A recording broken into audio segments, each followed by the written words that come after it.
Good evening, ma'am. My name is Gil P. Cunyado Jr. and my topic is Chapter 6, Volunteerism.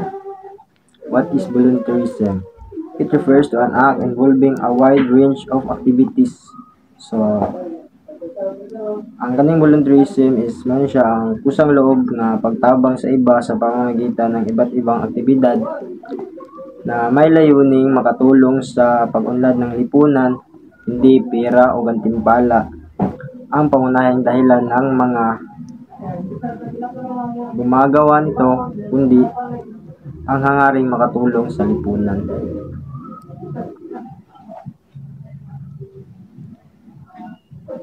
It is a program of the Parole and Probation Administration aimed at gathering maximum effective and efficient citizen participation and community involvement in the process of rehabilitation.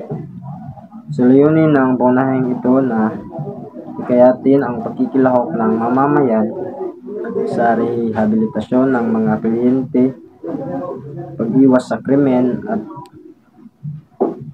pangkalahatang pagpapatupad ng hustisya sa kriminal. It was first established under Section 28 of Presidential Decree Number 968, the Probation Law of 1976. So, kanina Presidential Decrees, mo ni ang naghatag og kapangyarihan o pagtatalaga ng mga mamayan na may mabuting reputasyon bilang probation aides upang tumulong sa pagsubaybay sa mga nasa probation, parol at pardon. Under the Volunteer Act of 2007, the concept at volunteerism in the community was enhanced and encouraged. So, pinalawak nito ang konsepto ng volunteerism sa komunidad at inatasan ang mga ahensya sa gobyerno at lokal na pamahalaan na magpatupad ng mga programa ng volunteerism sa kanilang mga opisina. Volunteer Provision Assistance is the new name for probation aids after the amendment made on Presidential Decree 968. Ito ang bagong tawag sa probation aids matapos ang pag-aminda sa PD 968 sa bisa ng RA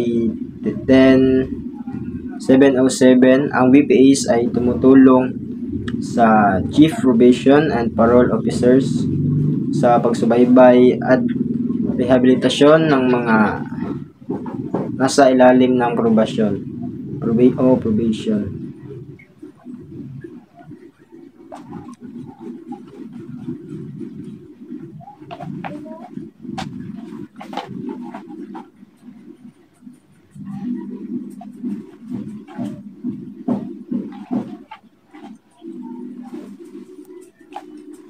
Through the Executive Order Number 468 of 2005, the Voluntary Probation Aid Program of the Parole and Probation Administration was revitalized.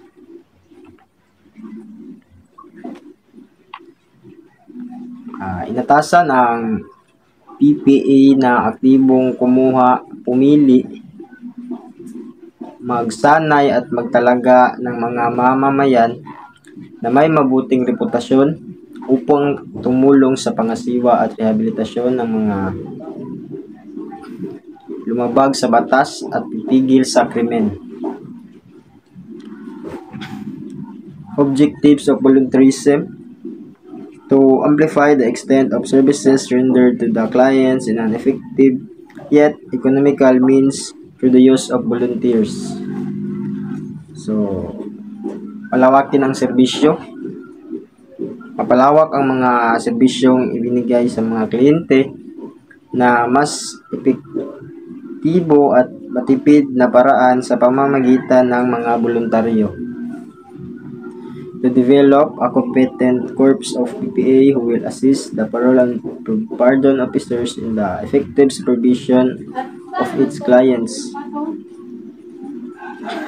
Magkaroon ng mahusay na grupo ng VPA So muna lang yun bumuo ng isang mahusay na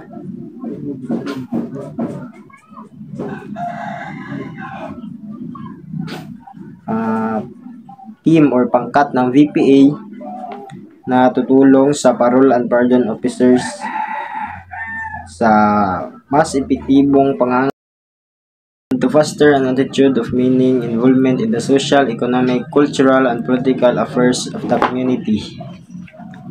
So, ginalinang nila ang pagkikilahok sa lipunan, pagtibayin ang pagkikilahok ng mga mamamayan sa mga usaping panlipunan, pang-ekonomiya, pangkultura at pampolitika sa komunidad. So, mara to akong report. Salamat.